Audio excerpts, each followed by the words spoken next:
The luxury steamship HMS Titanic has just struck an iceberg. To save the ship and everyone on board, you must complete 2 tasks before the ship sinks. You may use the following equipment: 1 converging lens, 2 diverging lenses, 2 plastic tubes, and an air pump.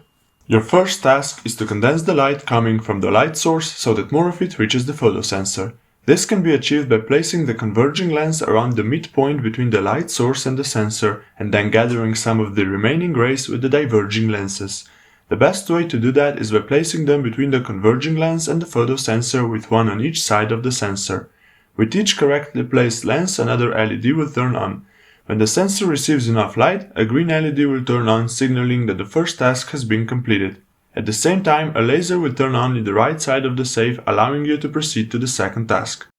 Your second task is to pump water out of the boiler room. The task will be complete when the water you have pumped redirects the laser towards another photosensor. You must connect the containers A, B, and C in such a way that pumping air into container B, you will increase the air pressure in containers B and C, which will force the water into container A. When the water level in container A reaches a sufficient height, you may stop pumping and remove the air pump.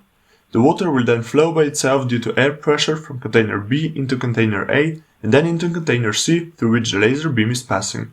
Once the water bends the laser beam so that it reaches the photosensor, the safe is open and you may collect the key, which will drop out of the hole in the left side of the safe.